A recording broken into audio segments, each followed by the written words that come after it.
जब हम करेंगे तो पता लग ही जाएगा। सलमान खान का करेंगे, मारेंगे भी जाएंगे, 2 रुपये में मारेंगे तो पता लग जाएगा इनको। अभी तो मैंने कुछ किया ही नहीं, अभी नहीं मतलब कहीं।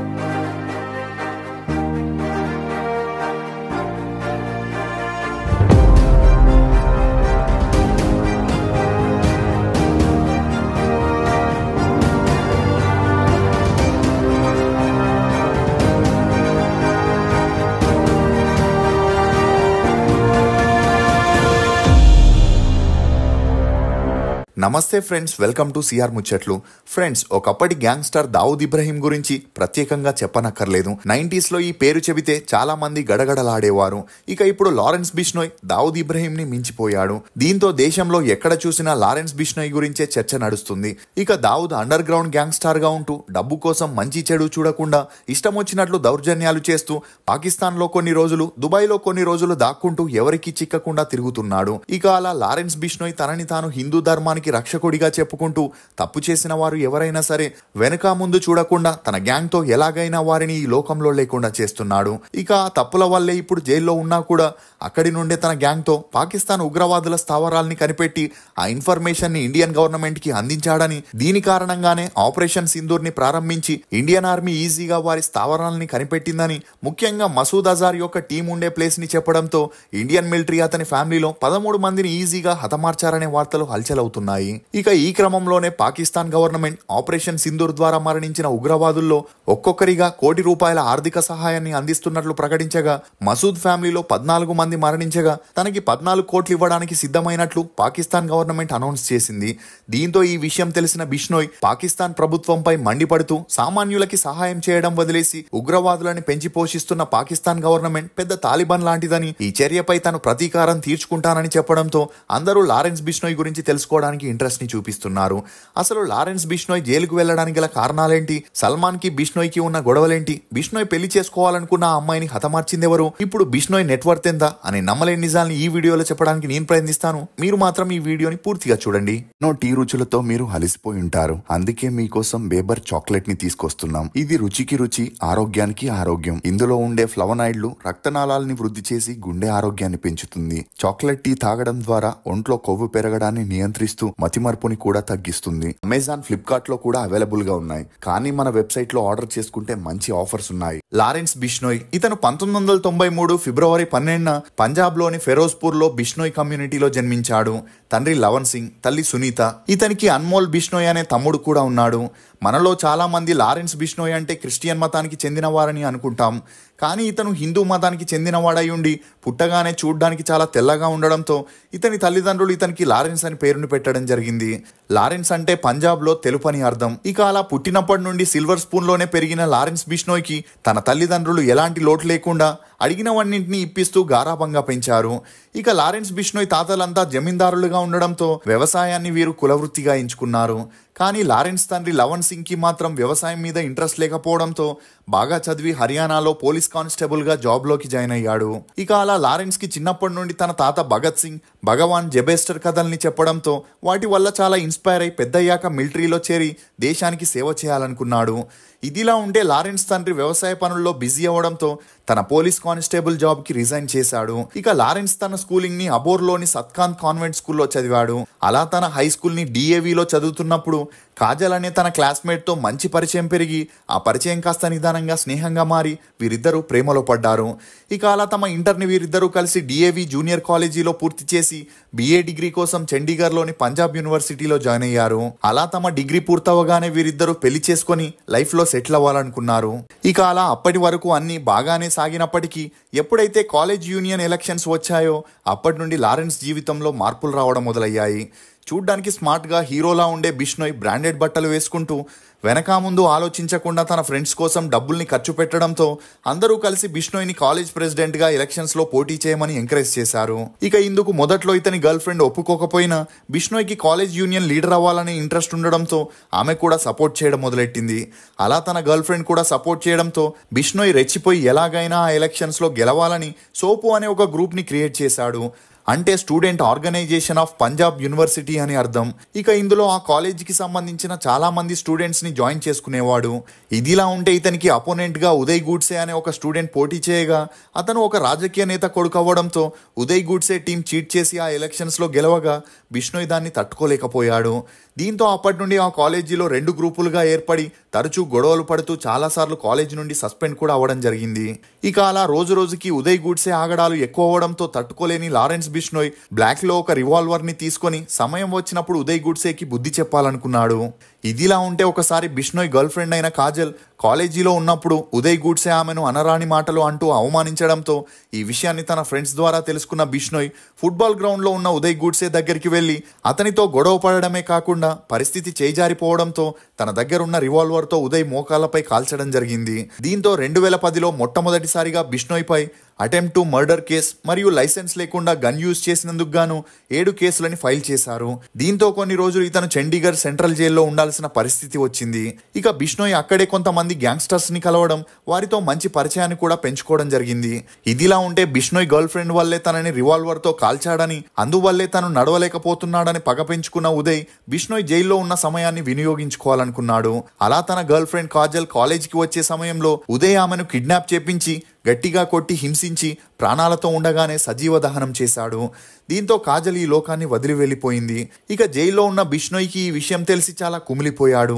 అలా ఉదయ్ మరియు అతని గ్యాంగ్ మీద ఎలాగైనా పగ తీర్చుకోవాలని కొంతమంది గ్యాంగ్స్టర్స్ ద్వారా జగ్గు భగవాన్పురి అనే ఫేమస్ గ్యాంగ్స్టర్ ని కలవగా అతను బిష్నోయ్ని బెయిల్ మీద రిలీజ్ చేయడం జరిగింది. అలా ఆ తర్వాత బిష్నోయ్కి భగవాన్పురి తన సర్కిల్లో ఉండే Naresh Shetty, revolver Rita, lady don Anuradha చౌదరితో పరిచయం చేయడం జరిగింది. ఇక అలా వీరందరి సపోర్ట్ తో బిష్నోయ్ ఉదయ్ని లేపేయడానికి సరైన సమయం కోసం ఎదురు చూస్తున్నప్పుడు 2013లో తన గ్యాంగ్ సహాయంతో ఉదయ్ని కాల్చి చంపాడు. దీంతో పోలీసులు బిష్నోయ్ కోసం గాలింపులు మొదలుపెట్టగా కొన్ని రోజులు నేపాల్కి వెళ్లి దాక్కున్నాడు. ఇక అలా బిష్నోయ్ అత్యుత్సాహం మరియు అతని అగ్రెసివ్నెస్ ని కొంతమంది గ్యాంగ్స్టర్లు ఉపయోగించుకొని అతన్ని క్రైమ్ వరల్డ్ లోకి తీసుకొచ్చారు. దీంతో బిష్నోయ్కి బ్రెయిన్ వాష్ చేసి గన్ షూటింగ్ లో ట్రైనింగ్ ఇచ్చి తమ వ్యాపారంలోకి దింపడం జరిగింది. ఇక అలా బిష్నోయ్ కొన్ని నెలల్లోనే బాగా ట్రైన్ అయి నేపాల్ నుండి అడ్వాన్స్ వెపన్స్ తో చండీగఢ్కి తిరిగొచ్చి ఆయుధ వ్యాపారం, మత్తు వ్యాపారంతో పాటు ఫోన్ కాల్స్ లోనే సుపారీ తీసుకుంటూ తన గ్యాంగ్స్ తో పొలిటీషియన్స్ ని, బిజినెస్ మ్యాన్లని కూడా లేపేసేవాడు. ఇదిలా ఉంటే ఒకసారి గ్యాంగ్స్టర్ కృష్ణతో కలిసి ఒక డీల్ కోసం రాజస్థాన్కి వెళ్ళగా 2014లో రాజస్థాన్ పోలీసులకి ఈ విషయం తెలిసి అక్కడే బిష్నోయ్ని, కృష్ణని పట్టుకొని కోర్టులో హాజరుపరచడం జరిగింది. ఇక అలా అప్పటి నుండి బిష్నోయ్ జైల్లోనే ఉంటున్నాడు. అలా జైల్లో ఉంటూనే తన గ్యాంగ్స్తో మనీ లాండరింగ్, బ్లాక్మెయిల్స్, కిడ్నాప్స్ని చేస్తూ ఈ రకంగా సంపాదించిన డబ్బుల్ని కెనడా, సింగపూర్ దేశాలకి తరలిస్తున్నాడని చెప్పొచ్చు. ముఖ్యంగా ఇదంతా లారెన్స్ బిష్నోయ్ తన తమ్ముడు అనుమోల్ బిష్నోయ్ వెనుకుండి నడిపిస్తున్నాడనే వార్తలు కూడా వినిపిస్తున్నాయి. ఇక 2014 నుండి 2021 వరకు బిష్నోయ్ సెంట్రల్ జైల్లోనే ఉన్నప్పటికీ 2021 తర్వాత ఢిల్లీలోని తిహార్ జైలుకి మార్చడం జరిగింది. ఇదిలా ఉంటే కొంతమంది పోలీసుల సహాయంతో బిష్నోయ్ 2017లో నకిలీ పాస్పోర్ట్ ద్వారా కెనడాకి వెళ్లి A1 గ్యాంగ్స్టర్ అయిన గోల్డ్ ఇబ్రాని కలిసి అతని ద్వారా 600 మందికి పైగా షూటర్స్ ని కలవడం జరిగింది. అలా బిష్నోయ్ ప్రపంచంలోనే 77 గ్యాంగ్లని మెయింటైన్ చేస్తున్నట్లు చెప్పొచ్చు. ఇక అలా వారిపై ఎప్పుడైతే ఆ దేశపు పోలీసులకి డౌట్ వస్తుందో అప్పుడు వారిని కెనడాకి తరలించి అక్కడే వారికి ఆశ్రయాన్ని కల్పిస్తున్నట్లు తెలుస్తుంది. ముఖ్యంగా మోస్ట్ వాంటెడ్ క్రిమినల్స్ కి కెనడా గవర్నమెంట్ ఆశ్రయం ఇస్తున్నట్లు ఇండియా గవర్నమెంట్ పదే పదే కెనడా గవర్నమెంట్కి చెప్పినా వారు మాత్రం దాన్ని పట్టించుకోవట్లేదు. ఇదిలా ఉంటే సల్మాన్ ఖాన్ కృష్ణ జింక వేట కేసులో 2018లో బెయిల్ మీద రిలీజ్ అవ్వడంతో లారెన్స్ బిష్నోయ్ కోపంతో మీడియా ముందు మాట్లాడుతూ సల్మాన్ ఖాన్ని ఇదే జోధ్పూర్లో చంపుతాడని, అదే తన జీవిత లక్ష్యం అని చెప్పుకొచ్చాడు. అసలు సల్మాన్ ఖాన్కి, కృష్ణ జింక కేసుకి లారెన్స్ బిష్నోయ్కి ఉన్న సంబంధం ఏంటి అనే క్వశ్చన్స్ చాలా మందిలో రేజ్ అవుతూ ఉంటాయి. నిజానికి జోధ్పూర్కి చెందిన బిష్నోయ్ కమ్యూనిటీ వారు కృష్ణ జింకని చాలా గౌరవంగా చూసుకుంటారు. అది వారి గురువు అయిన గురు భగవాన్ జంబేష్కర్ అలియాస్ జంబాజీ పునర్జన్మ అని భావిస్తుంటారు. అలాంటిది సల్మాన్ ఖాన్ అదే జింకని వేటాడి చంపడంతో ఈ విషయంపై న్యాయపరమైన చర్యలు, శిక్షలు అమలైనా కూడా బిష్నోయ్ కోపం మాత్రం తగ్గట్లేదు. ఇక ఈ క్రమంలోనే 2018లో ఈ కేసు విషయంపై కోర్టుకి హాజరైన సల్మాన్ ఖాన్ పై మొదటిసారి బిష్నోయ్ తన గ్యాంగ్తో దాడి చేపించాడు. కానీ సెక్యూరిటీ ఉన్న కారణంగా సల్మాన్ ఖాన్ తప్పించుకోవడం జరిగింది. అలా ఆ మధ్యలో చాలాసార్లు బెదిరింపు కాల్స్ని మెయిల్స్ని కూడా సల్మాన్ ఖాన్కి పంపించడంతో కాస్త జాగ్రత్త పడ్డ సల్మాన్ ఖాన్ గవర్నమెంట్ నుండి Y+ సెక్యూరిటీ అంటే 11 మంది సెక్యూరిటీ గార్డ్స్ని దాంతోపాటు బుల్లెట్ ప్రూఫ్ కార్ని కూడా యూజ్ చేసేందుకు పర్మిషన్ తీసుకోవడం జరిగింది.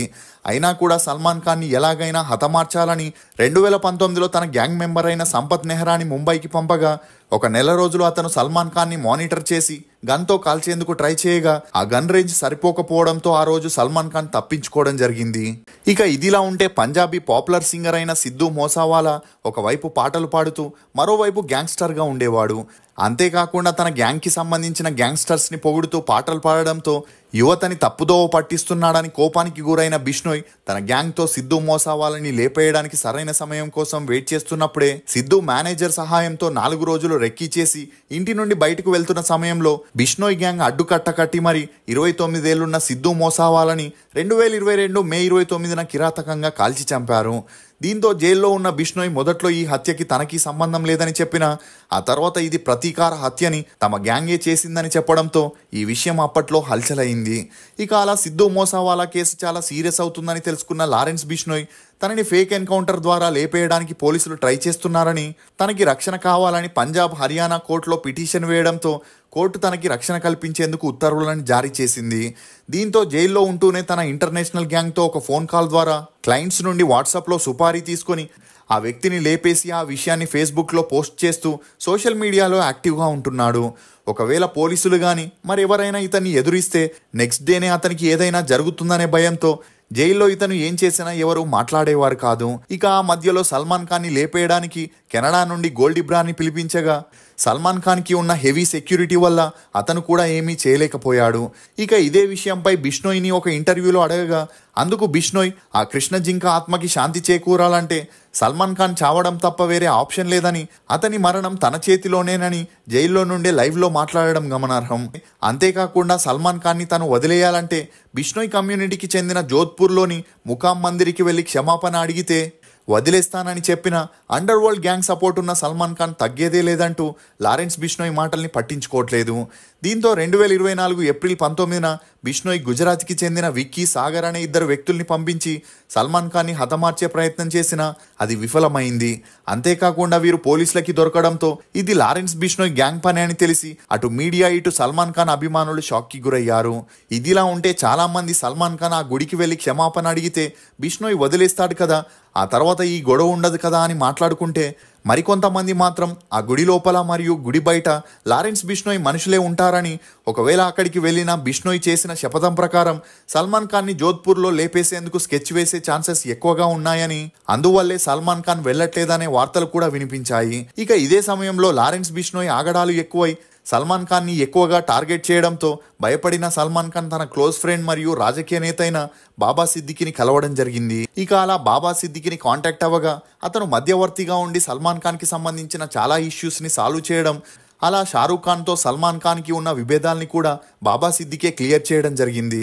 ఇక అలా సల్మాన్ ఖాన్కి లారెన్స్ బిష్నోయ్కి మధ్య ఒప్పందం కుదిర్చేందుకు బాబా సిద్దికి ఒకసారి లారెన్స్ బిష్నోయ్ని కలవగా అతను రాజీ పడడానికి ఒప్పుకోలేదు. అంతేకాకుండా బాబా సిద్దికి సల్మాన్ ఖాన్కి ఎక్కువగా రక్షణ కల్పిస్తున్నాడని, తనని ఫేక్ ఎన్కౌంటర్లో లేపేయడానికి ట్రై చేస్తున్నాడని తెలుసుకున్న లారెన్స్ బిష్నోయ్ తన గ్యాంగ్తో కలిసి బాబా సిద్దికీని లేపేసినట్లు వార్తలు వినిపిస్తున్నాయి. ఇక అలా అప్పటి నుండి కాస్త సైలెంట్గా ఉన్న ఇప్పుడు మళ్ళీ ఆపరేషన్ సింధూర్తో బిష్నోయ్ పేరు తెరపైకి వచ్చింది. దీంతో బిష్నోయ్ ఉగ్రవాదుల స్థావరాల్ని, వారుండే సమాచారాన్ని ఇండియన్ గవర్నమెంట్కి తెలియజేయడంతో ఇండియన్ ఆర్మీ వారిని హతమారుస్తున్నట్లు తెలుస్తుంది. ఇది ఫ్రెండ్స్ లారెన్స్ బిష్నోయ్ గురించి కొన్ని నమ్మలేని నిజాలు. ఈ వీడియో మీద మీ అభిప్రాయాన్ని కమెంట్ సెక్షన్లో తప్పకుండా తెలియజేయండి.